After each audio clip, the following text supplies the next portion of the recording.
welcome. My name is Chris Ajemian. I'm the CEO and founder of Kate's Tutoring Educational Services and your co-host for today. Hope you're doing well amidst the COVID pandemic as well as the restart of school. I'm joined once again by my dear friend and mentor, Michael Muska, who's worked in admissions at Brown, Cornell, Oberlin, and many others, and now runs Relativity College Counseling. Michael, we've been chatting already, but just officially, how you doing? All right? Yep, everything's good. Just had my pizza for lunch on my Wednesday pizza, so everything is good. Yep. Well, when the pandemic is over, I'll have to come down to Asbury and check it out. Absolutely. We talked it up Yes. so much. As always, I'll be facilitating the conversation. If you have any questions at any point, please put them in the Q&A panel, which you can access by scrolling over the bottom of your screen. Additionally, for the best experience, you may want to set your screen to gallery view as opposed to speaker view. Which you can do by scrolling over the top right corner of your browser and selecting gallery. You may also want to click on view options at the top of your screen to select side-by-side mode. So Michael and I appear side-by-side together or like one on top of the other and then next to the actual slides. So it's all within the same kind of window or frame. And we'll be talking today about preparing for the college interview, which has never been more important.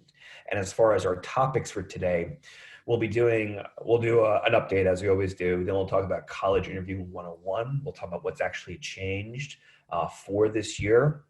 We'll talk about preparation and practice.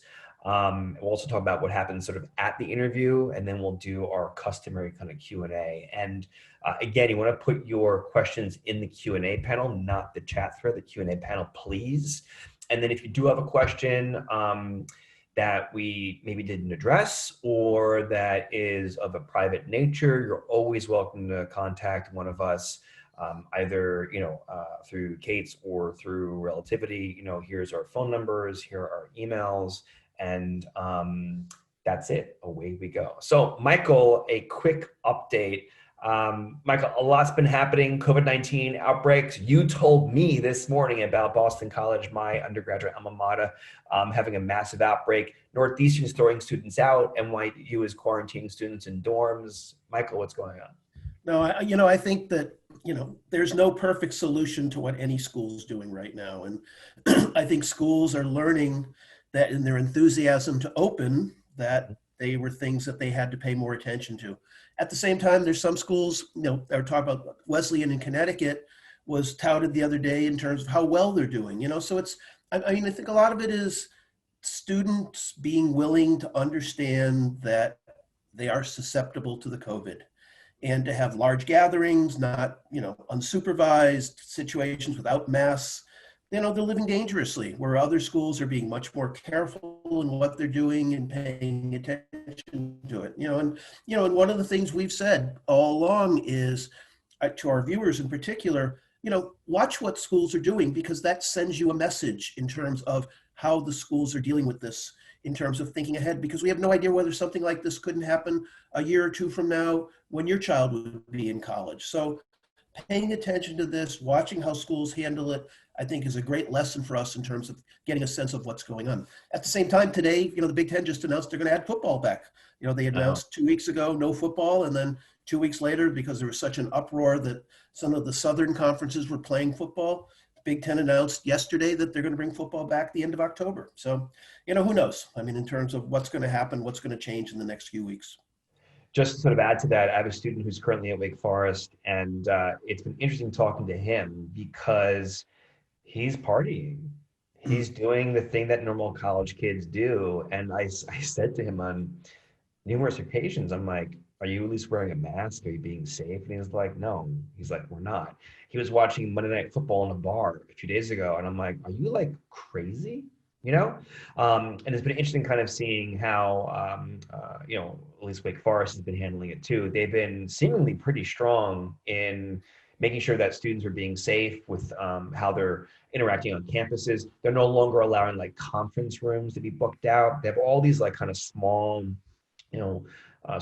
small policies and details that they've been enacting. And what's been kind of fascinating about it too is that, their cases have been pretty manageable. So it's been an interesting balance kind of all around. Of course, the student was going for a COVID test earlier today. So next time we have a webinar, I'll tell you he has the Right. coronavirus. But, Yeah. I think your point's so well made, Michael, because like there are some schools like UNC, right, who brought students back, then shut it down, right? And then you have Fauci saying you can't send your students back home because you're spreading the virus. It's just really kind of nuts. So yes, Yep. keeping track of how schools are managing the virus. Michael, you've been talking about that for months now, and I think it's just been so wise because you really are seeing what institutional policies are, who's being transparent, and how the students and families feel about the university and how well they're being taken care of. Absolutely. Yeah, and you hear what their testing policies are. Are they testing their students regularly? What are the things they're doing to, pay attention to keep it from spreading? And some schools, like I say, are doing a great job, and other schools, I'm not so sure they're doing as good a job. Yeah. So with respect to all of this, what schools should we be applying to? How should we be getting there? The interview is certainly a big deal. And so we're going to kind of just give some background first on the interview. We'll call it like college interview kind of 101.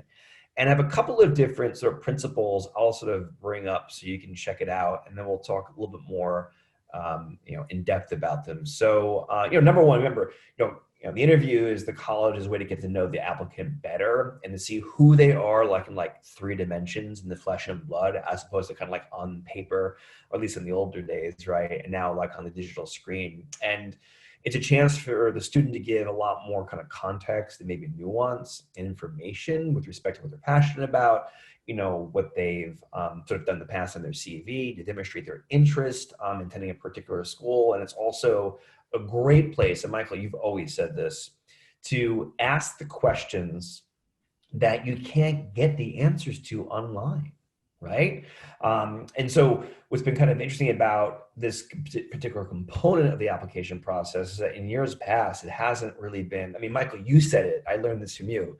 The interview really can't get you in, but it can keep you out. But I think in this current, climate, it's probably, it's certainly going to be much more important.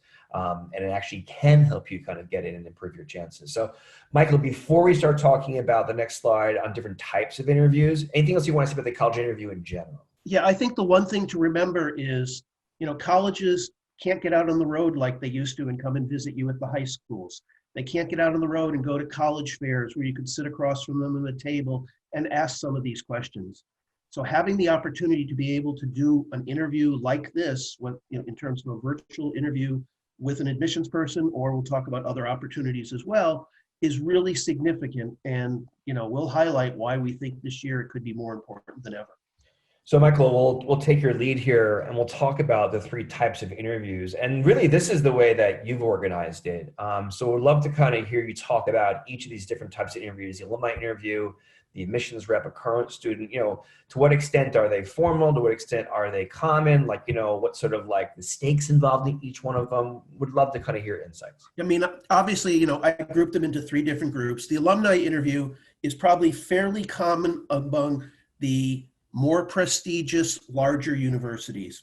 Many of the Ivy League schools, I was at Brown, use alumni interviews. Schools like Tufts, schools like Georgetown. So schools, in addition to the Ivies, use the alumni interview. So the alumni interview is really useful in terms of the fact that the admissions office just does not have the personnel to be able to offer the number of interviews that they would need to offer to the applicants. So this is their means of doing it. And the interesting thing about it too, it keeps an alumni connected to the school as well too. So from a public relations point of view, it works, it works quite nicely in terms of that. If you're fortunate enough, you might get an interview with an admissions representative, someone from the staff, not always necessarily the person from your geographic region, but whoever might be available to interview you. And I think those are going to be fairly significant. And we'll talk about a little bit more about the significance of each in terms of that. But if you're talking to an actual admissions person, you can rest assured they're making observations, comments, thoughts about what you're going to do, what they're going to do with you. And I think it's going to be much more important perhaps than the alumni or the current student. What's interesting with the current student, though, is there are some offices that actually train a number of students to be student interviewers. That's their work study job. It's something that they have them do on campus. And they write up reports and they put reports into the actual file about the particular student so they can be equally significant. In some ways, I think sometimes the current student one could be just as valuable, if not more valuable, than the alumni interview, because the current student is more in tune of what's going on right now on campus. And sometimes you might have an alumni interviewer that graduated 30 years ago. So I think in a lot of ways, there's significance that can be put on all three. And as you just said a little while ago, the interview can break you. May not make you, but it certainly can break you. So I think it's important to keep that in mind. Michael, one of the questions that kind of came in through the question field in the registration space was people were asking if alumni interviewers will they have any information about you regarding grades, test scores, activities, essays? And what's typically the scenario? Yeah, one of the major differences is if you have an interview with an admissions rep or a current student, sometimes in the past, you'd actually even do those in the summer before you apply. The alumni interview is normally triggered off after you apply.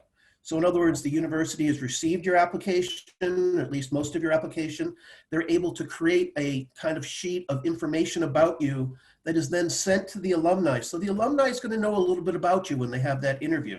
And I think we may mention this again later, but I'll say it now too. There's no harm in you looking up who the alumni is too. Maybe look up their LinkedIn profile, find out a little bit about them, find out perhaps when they graduated, and that will help you in terms of being able to kind of know what's going on in terms of that particular interview. Yeah. Yeah, and you had that that point that we sort of featured here in the sort of like tip note, which is get to know the person that you are going to be meeting with if you have that information. I mean, you will have that information, and it's totally okay to research them online. I mean, I think I would be more impressed if I was an alumni interviewer or an interview of any kind, if I came to a conversation, this person clearly did their research, right? It's also another way, I think, of sort of demonstrating interest. Yep. You're so interested in this interview, you want to make such a good impression that you've done a deep dive on their background. Absolutely. You see that they're working at XYZ company. I mean, that makes an impression, right? No question. So this is interesting too, a quick little anecdote. A student of mine recently did an interview with Babson. And by the way, Babson College is doing like the pandemic right. They have created a drive-through college tour. So, you register, that registration gives you a code to kind of get through the gate. You drive around, you go to their website. They have different audio tracks recorded by a student telling you more about like these like dozen or so kind of landmarks at Babson. Really well done. And on top of that, they're also being very proactive with these interviews. And what they're doing is they're having both an admissions rep as well as a current student. So you're kind of getting both of those perspectives in one. So just a good example of a school that's sort of like doing it right. So as far as scheduling goes, a couple of things here to talk about. And number one, when you're scheduling your interviews, you probably want to start with the schools that may not be the top of your list first, right? You probably need like 2 or 3 kind of goes at it before you really kind of start to find your rhythm, right? Kind of work out your story. You want to kind of work up to your first choice or your top choices, right? And also, don't worry if you're not being offered an interview. Like not all schools do them. And even in the best of times, like some schools find it tricky to arrange interviews for every single applicant.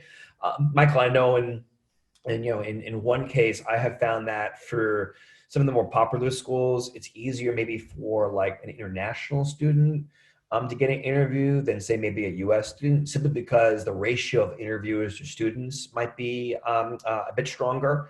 And then, just sort of like finally, if you do have the option to interview, you certainly, want to take it, right? And you want to be certainly proactive. And remember, everything counts.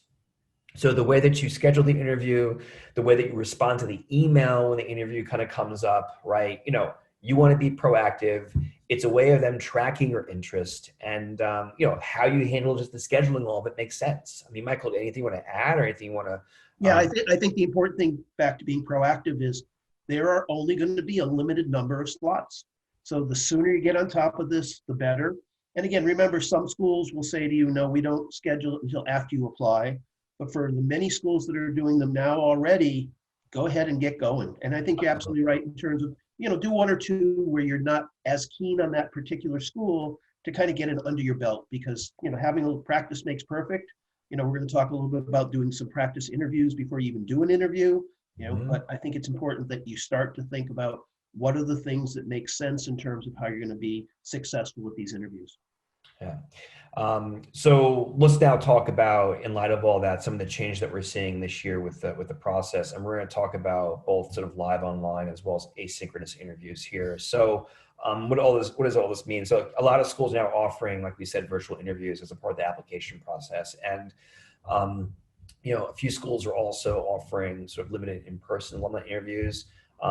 Whether it's on campus or off, but like the virtual interview thing is like a real deal, and it's really happening. It's really quite strong. They're really quite frequent, they're taking place over, like, say, Zoom or Skype or some other like platform the school uses. And you want to make sure that you look at the website for each of these schools to make sure that you have the procedures down. But then there's also this thing called asynchronous interviews, and I'm finding this really this is new information to me, Michael. I found this really kind of fascinating, where there are some schools that are experimenting with these asynchronous interviews where, like, there's no interviewer present, and the student responds to some like textual or pre-recorded prompts on video, typically with little or no time to prepare. I've seen this with students who have been applying to for jobs, right? For example, like, consulting firms or banking and finance. But I know that Bowdoin recently introduced this element to their application, asking students to give like an impromptu answer to a short question, like, when was like the last time you felt inspired? How did you proceed? Or if you had like no internet or phone for an afternoon, like, what would you do? You've got like 30 seconds to prepare and like 2 minutes to answer. I mean, Michael, what are you seeing in this space? What are you hearing about live versus asynchronous? What's also interesting about that, Chris, is there are actually a few schools that are creating that option as how you do your essay. In other words, instead of doing an essay, you would have a 5 to 10 minute recorded video that you would present to the school that would respond in terms of, just instead of writing the essay, you're actually speaking the essay, in terms of that. So I think it's kind of a playoff on that, because that has already been taking place. I think schools are now seeing, if we're going to interview these kids, let's have this kind of opportunity to do that. I would say, however, that there are a few schools that are opening up to actually have interviews on campus. So you want to make sure, if that opportunity is there and you can take advantage of it, great. But I do think, as we got up here, the virtual interview is going to be much, much more prevalent and much, much more used this year than any other time in the past. And just to give some context on that, for people who may be joining us for the first time, in our past webinars, Michael and I have talked about how, the criteria for admission in rough order of importance is usually sort of, transcript, i.e. grades and, rigor of classes. Then it's going to be test scores, then your resume, then recommendations and the essays, and then the interview maybe. But now, especially in a year where test scores really are not going to be, I'm not going to say not used, but very few students actually have had a chance to sit. In fact, how about this, Michael? I have a student in the UK. She had her April test, her June test, her July test, her September test, her October test, her December test, and her February test, ACT, all canceled.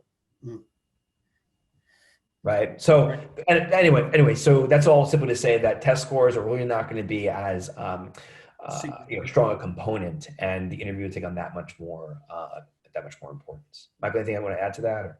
No, I think you're absolutely right. I mean, I think that, the ability, and, the other piece of that too is there are kids that are going to have pass-fail grades from last spring. Right. So we're sitting there with pass-fail grades, no tests. You've got to find, if I'm a college admission person, I've got to find some reasons why I want to take this kid, and I think the interview is going to be an opportunity for me to kind of say, hey, I like this kid. I'm going to fight for them in the admissions committee. Got it. So then with that, let's talk about preparation and practice.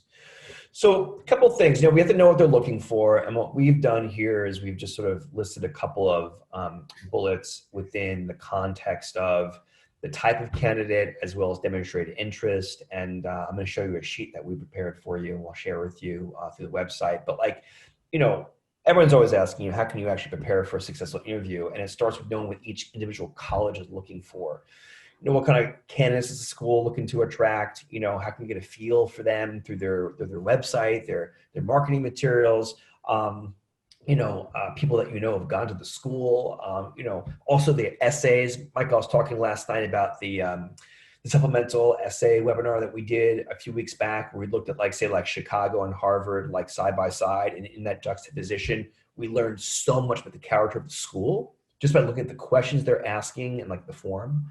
And then how do you actually personally demonstrate those traits in terms of your interests, your extracurriculars, personal qualities, community engagement. And then, with all that, schools want people who are going to demonstrate, really strong and informed interest in their school. I mean, they want to be wanted, right? So find out what makes that school special. Be prepared to talk about those specific aspects that appeal to you, include why are you applying, what makes this school special. If you're passionate about the history of, say, I don't know, Russian revolutions, is there maybe a scholar at that particular university that is a leading specialist in that domain? Also, what are you going to be able to contribute to the school, right? Specifically, maybe a particular extracurricular that really sticks out to you, or a certain kind of program, in the community. We have to make sure that we're avoiding generic statements like, I want to study with the top people in the field, and that's why I want to apply to Harvard. You know what I'm saying? So, Michael, I'm going to sort of show people here a sample interview or worksheet. I'm just going to reshare the screen. Let's see, is it this one? Yeah, it's this guy right here. I'm sharing this right now, and would love to kind of hear, your from the perspective of the admissions officer and the interviewer side, right? I'm showing this interviewer worksheet. I'll scroll through it in a second while you're talking, but would love to kind of hear, from your perspective, what are you really looking for? I mean, I've sort of given some ideas and some statements here, but what are you really looking for from the person on the other side of the table? Well, it's interesting. We've done a couple sessions before, and one of the things we've talked about is fit. How does the student fit into that community in terms of someone that would make sense in terms of who they are and how they would fit into that community? And so I think in many ways, having done your homework in terms of understanding kind of just the example you used by reading the Chicago questions versus the Harvard questions, you get a sense of what kind of student this person is and what kind of community that college is. And I think the interviewer wants to hear that. For example, we all know, Columbia has a very structured core curriculum. Brown has a very flexible curriculum. You start talking to an interviewer at Columbia and start talking about flexible curriculum, they're going to know you didn't do your homework, in terms of that you haven't paid attention to what the school is all about. And to be able to use the Columbia example is, I want to be able to have a structured curriculum initially, so I can try different disciplines of things that the school thinks I should follow, and then make the decision about what I'm going to major in is very different than the way you'd respond to that question to a place like Brown. So again, as an interviewer, I'm going to listen to hear, how is the student going to fit in with us? Do they understand how we function? Do they understand the things that we do at our particular school?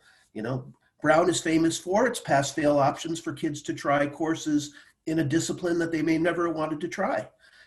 Say that to me in the interview and I'll say, this kid has done their homework. So, I mean, those are the kinds of things that if you do that well, I think that's important. And the things you have up here, they're great. You start thinking about, has the student challenged themselves, and how will they challenge themselves with us? What's the kind of growth they have? How do they know about us, and why do they think we're a good match? As an interviewer, I want to hear from the student why they think they're a good match for us, not why I think we're a good match for them. And I have to be honest with you, there were some times when I would interview a student and I'd get pretty well through the interview and I say, I'm not sure Brown's the right place for you. Really? You might want to be thinking about some other schools that fit more in terms of the kinds of things you're talking about. And, I think a good admissions person, if they're doing their job well, shouldn't be about how many more applications can we get, right, but how can we help the student make the right decision? And if we're not the right decision, that's okay. So, with all of that, I've been sort of sharing and kind of scrolling up a little bit, up and down the first thing, these two pages of this sample interviewer worksheet for our viewing audience, whether live or recorded. This was adapted from actual materials used at an Ivy League university. And Michael, you have mentioned a couple of things here in the intellectual engagement and curiosity, some of these bullets about challenging themselves. There's a thing here about extracurriculars, character. then there's a summary analysis. And at this particular school, they are sort of, giving a rating to a candidate. How common is it for interviewers to give a rating? How common is it for someone to be like outstanding? Just sort of, what's your perspective on like, the report and the level of support that an interviewer might give to a school post-interview? Yep. I don't know if it would be as broad as this would be, but certainly in the alumni interviews that we would do at Brown, we would be looking to see whether the recommendation was, positive, lukewarm, or not at all. And so I think that I would see those three categories as opposed to six categories here in terms of that. But I think, they can be pretty direct in terms of that. The one piece that I see up here that I want to highlight just for a second is going back to the concept of fit. When I would interview a student, I would always try to figure out, would this kid be a good roommate? Because, before the COVID times, everybody had a roommate, and would this be a person that somebody would want to live with, that would be a good person to be with in terms of, how they would contribute to the school. So character was very, very important to me in the interview process. But I would caution, I'm looking at point number 3 here, and it does make me a little nervous. It said, are there any extenuating circumstances of which the admission office should be aware? I'd be very careful with responding to that part in an actual interview. Again, you'd have no idea in terms of how it might be used. For example, particularly with an alumni interviewer, who knows how they might, use something like, I suffered from depression. I don't think that's something that you want to be sharing in a character statement in an interview. If that's going to be shared, that should be shared after the fact with the school, after you've decided to go there, so that the school can make sure they put in a buffer network to support you so you wouldn't suffer from those kinds of things. So I think that you got to be careful sometimes what you share in advance rather than what you can share after the fact. So this is interesting. So, this document it was written by the admissions office at the university. So even though they may be asking that question or somehow nibbling around that question, you're saying if that question comes up, probably best to sidestep it as best you can. I'd be guarded how you responded. Yeah. I think sometimes a student may think, boy, if I show them I overcame something, that'll really impress them. It may also raise a red flag too. So just be careful about those kinds of things. Yeah. So if you want to take a look at that worksheet and download it for your own purposes, just go to catestutoring.com/college-interviewer-worksheet, / and again, we're going to make it available in our follow-up email to all participants after the session. All right, so part of the process too is obviously sort of knowing yourself well.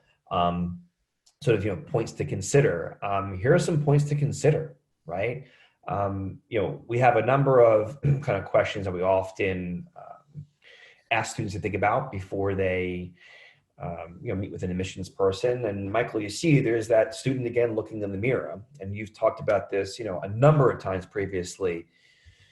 Look at yourself in the mirror. Really take stock of yourself. Really reflect. Really try to get some insights to who you are. And I won't sort of read through the questions that are sort of up on the slide right now. People can kind of come back to it when looking at the recording. But I'll simply say that my favorite question on this is this one over here about a common denominator to my academics and activities is. And for anyone out there who may be struggling to figure out what they want to write their personal essay about, their personal statement about for college, asking that question sort of breaks people into some really interesting kind of spaces. And when we used to run the Cates College Essay Workshop, and Michael used to be a guest at it, and he actually ran the mock interviews. In preparing people for the mock interview with Michael, I found that question, if they started their essay, looking at what's consistent about their interests, consistent about their effort, consistent about their passions, academically, in class, outside of class, it's a really interesting question to explore, and it may give you really deep insight into who you are, what you want to be doing, and the such. So, Michael, I have some other things to kind of talk about. Let me expand on that. Do you want to jump in here? Yeah, let me expand on that. We did a session a couple of weeks ago, about a month ago, about the theme of your application in terms of how does the essay and how do the activities and how do the things that you do blend together in terms of who you are. Think about this interview as an extended piece of that application. 100%. So again, you want that same theme, you want that same consistent message to be coming through in terms of the interview to add with what you're putting on paper. Because if I'm an admissions person and the alumni interviewer interviews you, and I start reading this and it totally matches what I'm reading in the application and really jives well, that's great.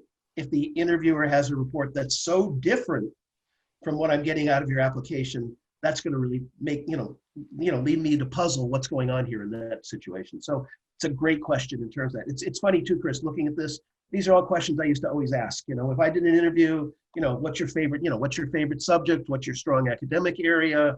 What's your favorite extracurricular? These are common questions that any interviewer most likely will ask.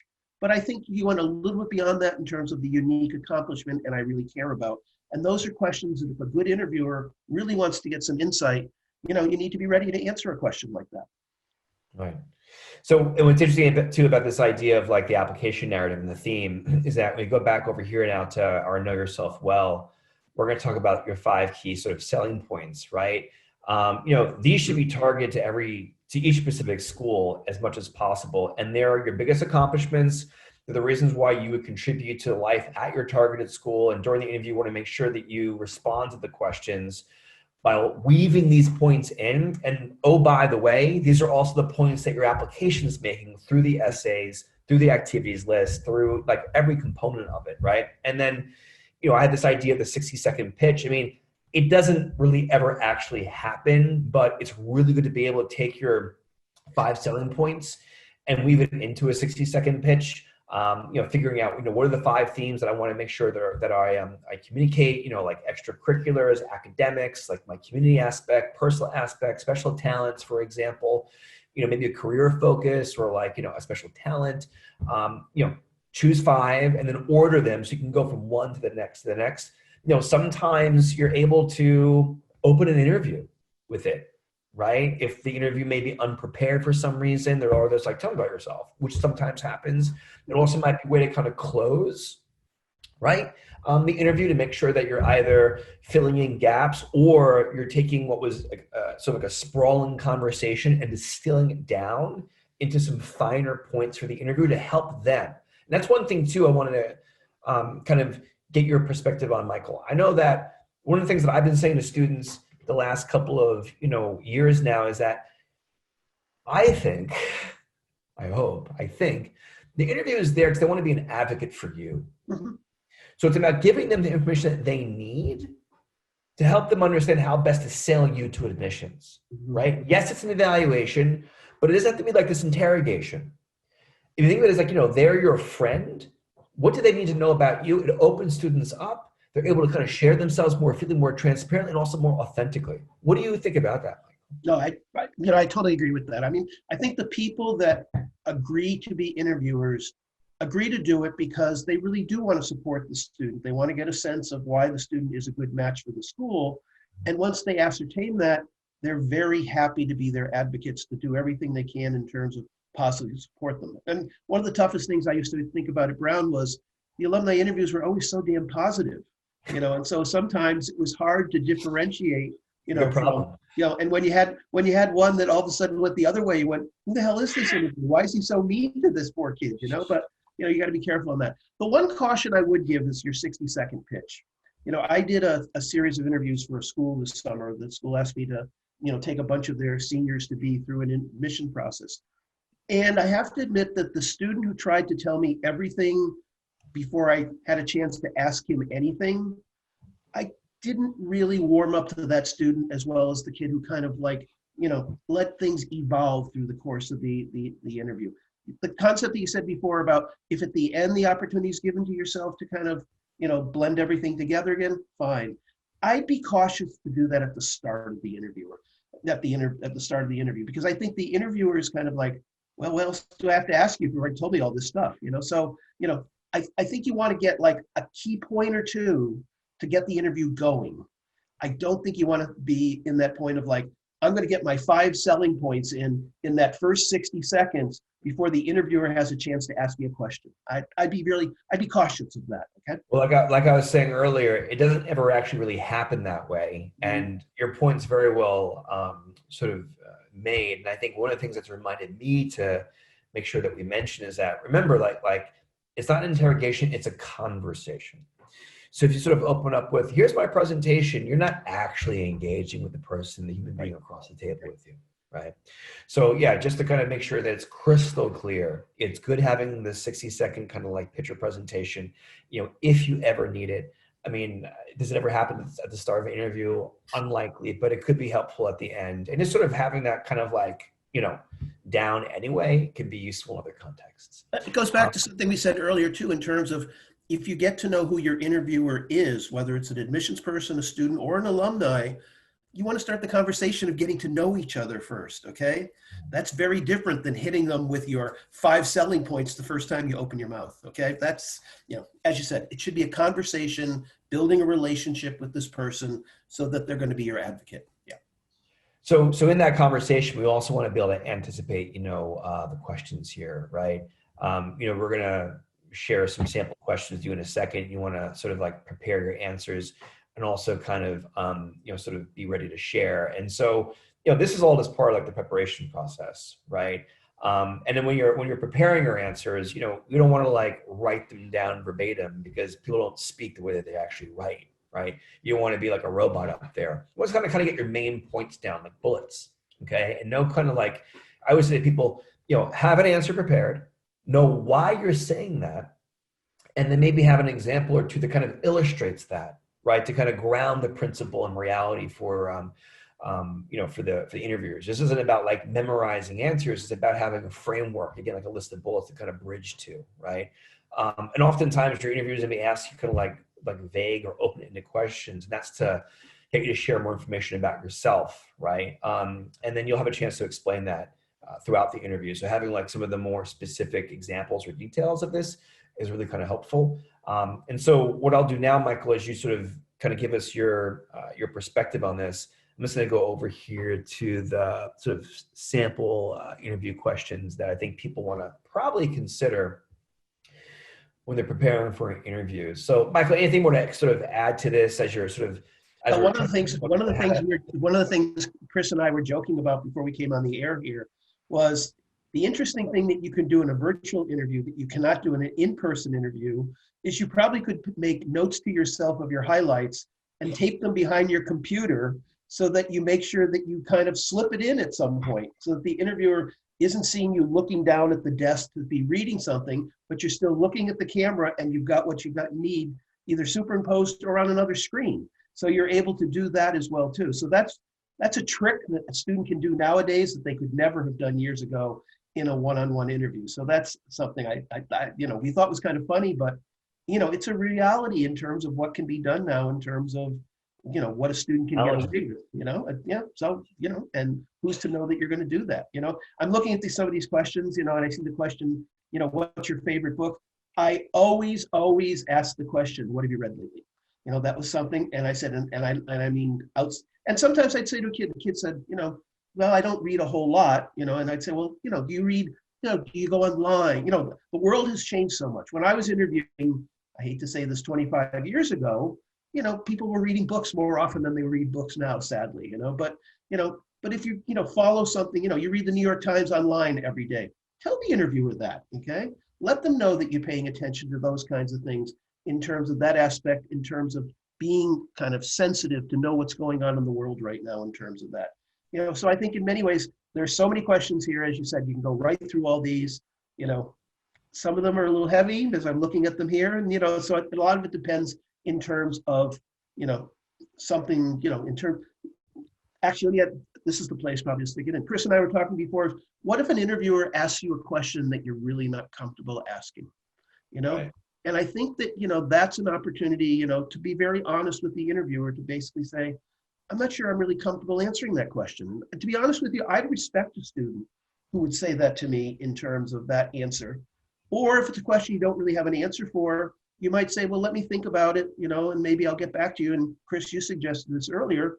And then when you write a thank you note to the admissions person or the alumni after the fact, you can say, oh, and by the way, I was thinking about that question you asked me. And now that I think about it, this is how I would respond to it, or this is what I'm thinking.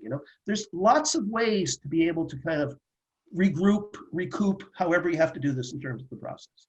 It's funny, Michael, this reminds me of another story. I have a student right now who's preparing for, he's doing job applications for consulting firms, et cetera. And he actually got to like the formal interview stage, and it was a super day interview, meaning it's multiple people, and you go, well, right now in the age of COVID and Zoom, you go from breakout room to breakout room to breakout room, meeting with different people. And there was one, he had a technical interview. It didn't go well, but I said to him, like, it's okay, right? Because the guy helped you understand how it's done. And then what we did was we found a way to actually take that mistake, if you will, or that sort of misstep. And then in the follow-up, the student actually explained exactly how it would work within a brand new context that we knew that the interviewer would care about. So, again, to your point, it's okay to kind of like punt on some questions, if you will. Yep. It's a great way to kind of follow up, right? And I think that actually would make a strong impression on somebody. One of my favorite stories, and I know I said this in one of our early sessions, but I remember doing practice interviews when I was at Poly Prep. And I had a student, and I said, we'll go through a mock interview. And I said, so what have you read lately? And he said to me, I don't like to read. And I said, this interview is now over. You're going to go home. Oh my God. You're going to go home. You're going to tell your mother what you responded to me in this question. And we're going to do this again tomorrow with a proper answer. Came back the next day. Boy, did he have a different answer in terms of how he responded. The mother called me up. The mother called me up and thanked me, for the fact that I did it that way. She said he learned a really valuable lesson. So yeah. That's a great story. Yeah, sorry. So this slide right here, again, casestudio.com/college-interview-questions/ that'll get you to the sample interview questions that I was just showing you. And again, we'll send these out to you with our follow-up email. All right, so anticipating the questions, right? Prepare your own questions for the interviewer. Now, usually, Michael, this happens at the end of the interview, right? Interviewers typically ask, like, oh, do you have any more questions for me about the school? Or, how do you coach people on handling those opportunities? Well, again, we used the example before.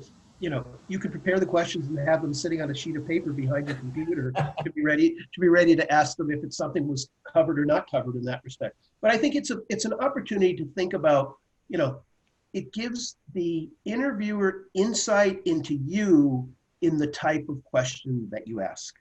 In other words, if you ask a question that clearly, how's the food? That does not give much insight into who you are. But if you start saying, I've been looking at your study abroad programs, and it's fascinating that you have a program in Seville. I've always been excited about the idea of going over there and studying. I love art. I love the kind of, and I speak fluent Spanish. That there are things that you kind of tie into a question to kind of get a sense of, what the interviewer can tell you about it. Also understand, though, sometimes the interviewer may not know the answer.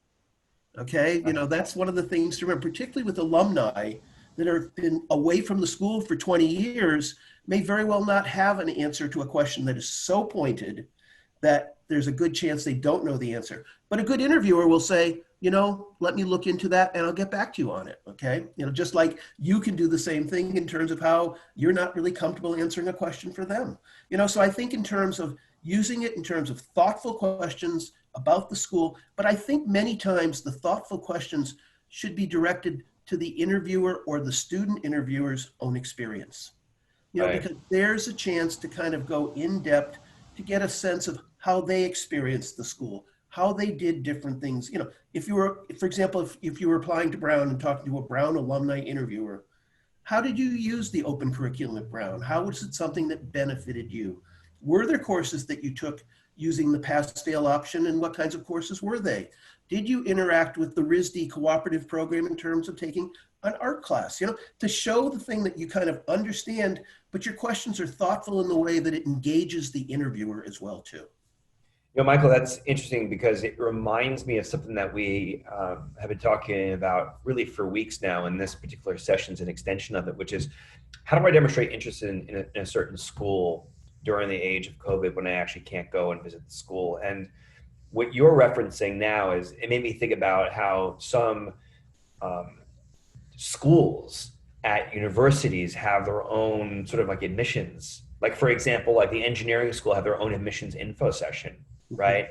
Mhm. I'll take that, one step further and just sort of share with our audience that, you know, the questions that Michael is currently asking or posing, you could go to the departments at those universities and ask to talk with professors, talk with students. Oh, you're like a computer science engineering student. How did you use the open curriculum at Brown, right? Or you're a student at the Wharton School at University of Pennsylvania. Well, how did you use the one university concept to actually get a different exposure, different perspectives on your interest in business through like the arts and sciences school or like communication school, et cetera. So, whether it's an interviewer or you're just simply doing your research to prepare for the interview, again, universities love being asked questions, and it's up to you to be kind of proactive in trying to engage them as much as possible. So Michael, you've been talking about mock interviews. You're sort of like the king of these, right? I just want to kind of bring up a couple. No, seriously. We've certainly brought you in before to do these. You actually did one for us recently, a couple of days ago. But it's all kind of, it's all here on the slides. I mean, Michael, what do you need to add, if anything, about the purpose and like the necessity of a mock interview? Well, I think I used this line earlier in the conversation, practice makes perfect. And I think the more that you take the opportunity to go through the motions of what the actual interview would be like, the better prepared you're going to be. And there's no reason you can use your parents. Your parents certainly have, a lot of them that are in the business world have done interviews before. They know what an interview is like. You could have a teacher at your school who may have even gone to a particular university that you're interested in, so they can really give you a good interview in terms of that. Your counselor should be willing to do it, or certainly you could engage us in terms of what we do with Kate's or with my business in terms of being able to help you with that as well too. And then once you get through it, you want to know, how did I do? Like I said, I had a high school basically hire me this summer. I interviewed about 25 of their students, took them through mock interviews. After I finished, I led them right through what they, I think went well, what didn't go well in terms of that, gave them suggestions and told them, do it again with somebody else, keep practicing in terms of that. So yeah, I think being prepared by going through the actual experience of it, to me, it's no different than testing. If you're going to take the SAT or the ACT, you better take a mock SAT or a mock ACT before you go in and take the actual test. Multiple. Multiple times. And the same thing here. I don't see any difference in terms of doing the same thing with the interview. So, Michael, I'm going to move to this next session at the interview. I'm actually going to just bring up a couple of these bullet points and sort of just rattle through these quickly because I want to kind of get to the Q&A because we've been going pretty deep into all of this. Let's remember too that when you wrote this up, this was also, the first part is if you are actually doing an in-person interview versus if you're doing a virtual interview. I don't think they're that different anymore, okay? I think in many ways they're very similar. Yeah, well, that's actually interesting because this idea of plan to arrive early, you need to be on that Zoom link, at least 5 minutes before, right? Yes, make sure you're well rested, and fed, dress well. I mean, it's all stuff here. Bring a copy of your resume. If you're doing a virtual interview, send it beforehand, right? Give them a context for you, right? Turn off your notifications, right, on your phone, and no, don't bring your parents in to say hello. And then, during the interview, just a couple of things here. Obviously, body language is important, voice cues, being a good listener, right? Kind of getting to what Michael was saying before about don't jump into your 60-second pitch, actually start a conversation. And remember, it's not an interrogation, it's a conversation. Don't be afraid to kind of be your fun, kind of crazy, like, silly self at times, to an extent. On the day of the interview, yes, you want to follow up with a thank you note. Even, and Michael, you've been saying this for months now, even at your safety schools, you have to demonstrate interest. Love your safety schools as much as you love your reaches. Yeah, that's the line, isn't it, Michael? Love your safeties, right? Love your safeties. And then just because I want to get to this over here, virtual interview tips. I want to kind of get into this a little bit more deeply. So a couple of things here. Remember, the virtual is no less important than the in-person. You should treat it just the same. Dress up, do your preparation, take it seriously, get your tech in order. Make sure you're familiar with any requirements. Make sure you got it all down in advance. You know what video platform you're going to be using. How's your internet working that day? Are you on broadband? If you have access to it, make sure your webcam and your microphone are actually working. Usually doing it on the computer is better than the mobile device. Make sure your online accounts don't have inappropriate, usernames or profile pictures. Have a backup plan if your technology fails, right? Might be as simple as having a phone number, or whether it's yours or the interview is in advance, and check to make sure that with that person that you have the backup plan in place. Michael, you had a story recently where the internet connection wasn't so hot for a session with a student that you were doing a mock interview for, and you had to stop it and and redo it. This idea of prepping your shots is really important. You're trying to find a space that works. I mean, while I may not be in the most glamorous space right now, it is appointed, and my camera and my computer are sort of situated intentionally. This is not random, because I want to make sure that the actual frame has some aesthetic attention paid to it. Make sure that you're well lit. I find that for a lot of students, their faces are always kind of shaded. When I do these sessions, I have, lamps around me so you can actually see my face. Be careful with your clothing, what colors look good on you, in pictures. You want to make sure that you dress well, and make sure that you're in a private space free of distractions. Michael, you were saying, beforehand, we don't want the dog running in during the actual interview. You might think that the puppy's cute to have there for the interviewer. I'm not sure the interviewer would feel the same way. Exactly. And again, turn off notifications. I mean, even when I'm running sessions with students, when the pinging goes off, I mean, honestly, I'm pissed, right? Clearly this person's not completely focused. Turn notifications off. Put everything on mute other than your, whatever your microphone device is. And again, stay cool, stay focused, be friendly, enthusiastic. I mean, in some ways, it's a performance, right? It's in many ways a getting to know you process, and you want to be warm, friendly. And here's the thing, you want to be relatable. Don't try to impress anybody. Try to connect with people, right? So, Michael, those are some of the things that I think people need to kind of be aware of in the virtual interview setup. Anything else that I missed? I think, you hit everything, right on the mark in terms of that. One thing we haven't mentioned today, though, too, is also remember, if you're an international student, the interview is a chance for an admissions person to judge your English skills. In terms, it's not just your interaction in terms of how you come across. I say this all the time with Chinese families that I've worked with. The virtual interview are two things that I think they want to see, that you can be outgoing and not kind of defy that kind of perception that an Asian student is kind of reticent and very shy and quiet. So you want to be able to be outgoing, as you just said a second ago. But they're also going to be judging your English skills, because yes, they may have a transcript, yes, they may have a TOEFL score, but here's an opportunity to kind of see, is this student going to be able to function in our classrooms? They're going to be taught in English, and they're going to have to communicate in the class in English as well too. That's a little different than what we're talking about here in terms of the domestic student, but I think for some of our international students that we work with, it's important they think about that as well.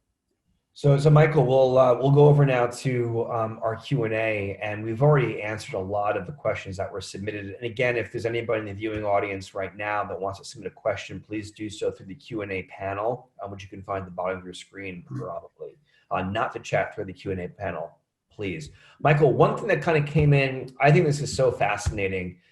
If a school lets you apply undecided, is it still better to ask questions in an interview about a specific major?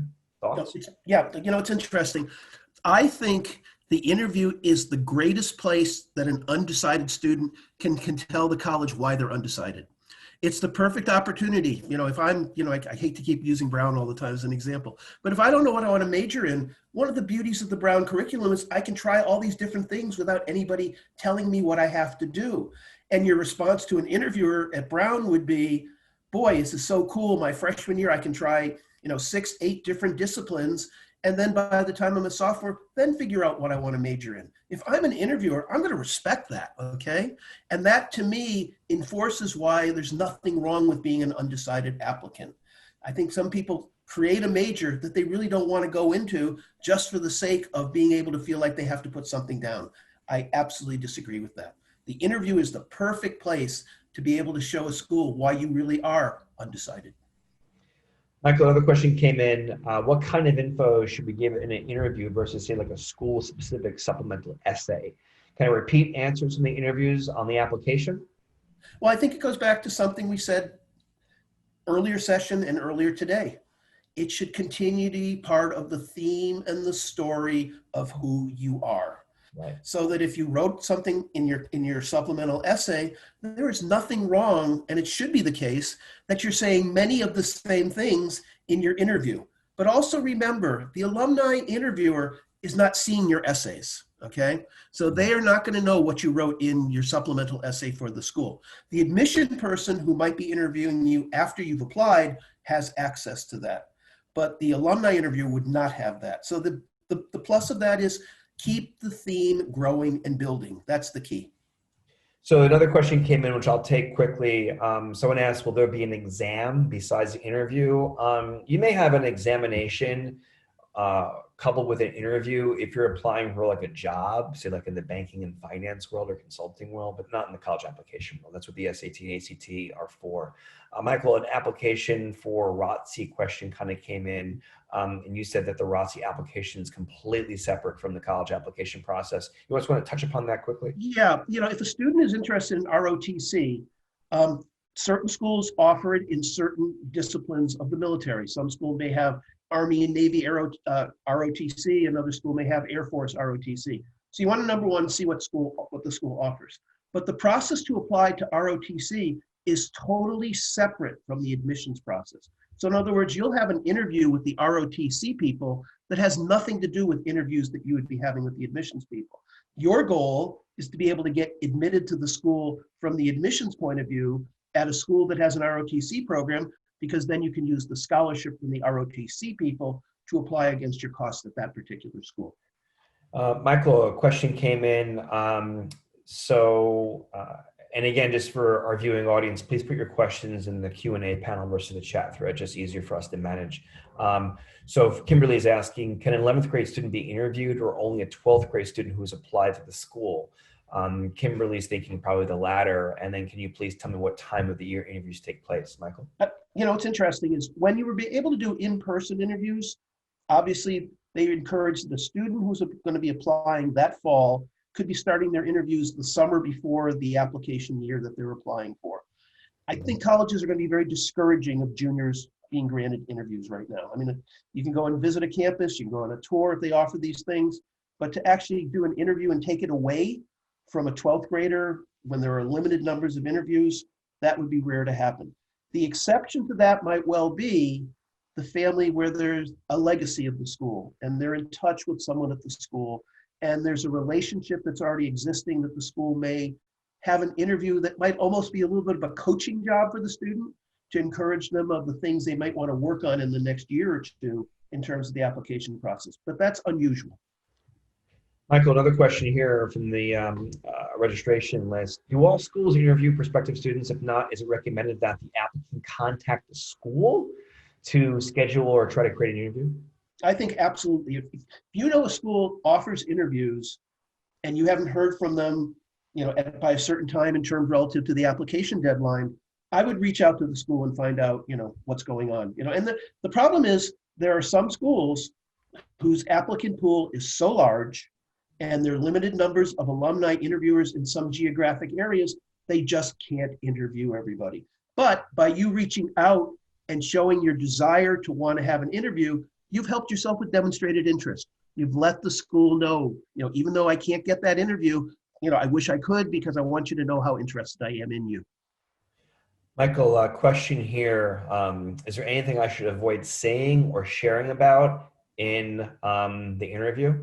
Yeah, I know we talked a little bit about that before in terms of going, I would be concerned in terms of talking to an interviewer about anything that's too personal that you might not share in a normal setting. In other words, I mentioned if you've gone through a bout with depression, heaven Mhm. forbid, a suicide attempt, certain things that you feel like I've recovered from them, that's a good story for the school to know. I don't think I would share that in an interview. There's an appropriate time and place to share those kinds of things. An eating disorder, I would just be careful in terms of what you're sharing with particularly an alumni or a student who you don't really know, that you get that personal that you share those kinds of things. Like, I remember, this is now going back like 10 years, a student that you had who I helped, who in their interview with their top choice school, let's just say they didn't have the most glowing report to their high school experience. And I remember you telling me that in speaking with that university, they were very surprised that this person talked about their complaints about their high school experience. It was actually a factor in, Mhm. Yeah, in the decision. yeah, So one of the yeah. I things, think there's no question that being negative, in your responses and coming across as a negative person may very well come across to the admissions person as, why is this person going to be any happier with us? So again, those talking about what things you should share and not share, yeah, I would be cautious in terms of that. I'm going to say one other thing. I thought you were going in another direction on something with this. yeah, I had a student a couple of years ago who I just knew could not interview well. So in her case, I actually discouraged her from doing interviews and to avoid them wherever possible, because she was not going to come across well in an interview. And so I think I'm not saying that as a rule of thumb to encourage, because it could be misinterpreted by a college in terms of, well, why isn't this kid interviewing? In this case, it might have been in the best in her situation to not interview. And if she didn't get into a particular school because of that, still, I think it was the right decision to do with her. we have some people submitting questions in the Q&A panel here. So Will is asking, I'm applying without test scores. Should this be mentioned in the interview? No, I think right now, no, you can mention it, but to me, it's a non-factor. I mean, right now, there's a number of schools that are actually saying, even if you present test scores, we're not even going to look at them. So Yeah. I think it's kind of, in terms of, as I said, you might mention, I just didn't have the opportunity to do it, and the admissions person or the interviewer should pretty much say, well, we're not requiring them this year anyways. But yeah, if they want to mention it, fine. But no, there's no reason to mention it if you don't need to. I mean, I would, my advice would be, I mean, don't even bring it up. I mean, they're not going to ask, Mhm. right? And, don't ask, don't tell. Yeah, the interviewer, this is one thing an alumni interview is told point blank, they're not supposed to be asking you about grades and scores. Okay. Right. The purpose of the interview is to get to know you as a person and how you might fit in. They can ask you what your favorite subject is, that's fine, but they have no business asking you about your grades, your courses, and your scores. Mm-hmm. Another And question back here. to something you said before, Chris, Yeah, bring a resume, don't bring a transcript. right. Another question here. We've had this question this topic has come up before in the last couple of months. Do fly-ins help in admissions? If we don't get a fly-in, does the school still use our fly-in application answers when considering us for the actual admissions? Thanks. Interesting. Yeah. You might want to, you should explain what a fly-in is. A fly-in program that a lot of schools will offer, normally for underprivileged students, in terms of an opportunity, knowing they could normally not have been able to afford to fly to visit the school. The school many times will offer that opportunity to disadvantaged students to have that opportunity to do that. So if you are given an application, encouraged to apply for one, your guidance counselor oftentimes will recommend you for those kinds of programs as well. And you have to normally fill out a questionnaire with essay and of course that's going to be in your file. So paying attention to what you write is important, and that even if you don't get the fly-in, the fact that you demonstrated interest, that you wanted to do it, and you gave good answers as to why the school was a good match and why you wanted to do the fly-in is going to be a plus for you, even if the school can't afford to fly you in because they can only have so many spaces for it. All right. Michael, another question here, and then we're going to sort of wrap up. Is it better to interview with an admissions person or an alum, especially if the alum interview is on Zoom? I'm always going to be a believer that if you have an interview with an admissions person, it's the way to Absolutely. go. Yeah, They make decisions. yeah. It's so much more credible. And you have no idea who the alumni is. As we said before, could be an alumni who went to the school 30 years ago. Could be alumni who graduated 2 years ago. There's such a range in terms of the reports that alumni will submit based on when they went to school and who they are. An admissions person, if you get the opportunity, grab it. Wake Forest is a great example of a school that pretty much tries to do as many, if not all, of their interviews with an admissions person.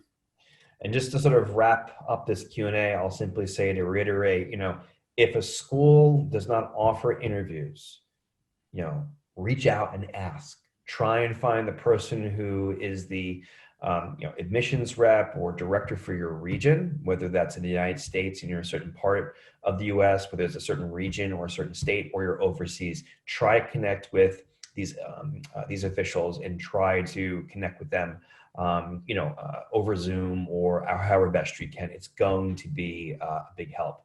And so, Michael and I are going to simply say, once again, thank you for attending. We hope you found today's information helpful. We are offering this promotional offer for people who've attended this webinar. Book your mock interview, right? Strengthen your skills, get feedback on your selling points, get a written evaluation of your performance. We can do it live in person. We can do a recorded version, depending whatever schools you're applying to. And we also have a 25% off offer if you mention the code EDGE50, so EDG50 EDGE50. And we're currently on with one of the best mock interviewers I've ever met. He's only been doing them for 25, 30 years. 40. Michael, anything else that you want to say to students and their families in the age of college admissions and COVID-19? Any parting shots? I think relative to what we talked about today, this may be the year that interviews probably become far more important than they ever have in the past, because there are so many other missing pieces in your application that an admission office is going to want to try to supplement through having an interview with you to get a better sense of who you are and whether you're a good fit for their school. Mm-hmm, mm-hmm. Well, thank you very much, Michael, for your time. Thank you to everyone who's been with us since the beginning of today's webinar, if not since the beginning of our webinar series. Be safe, be well, be smart, do your homework, reach out, connect with people, and if there's anything that you need, you know how to contact us. We'll see you again in a few weeks. Take care.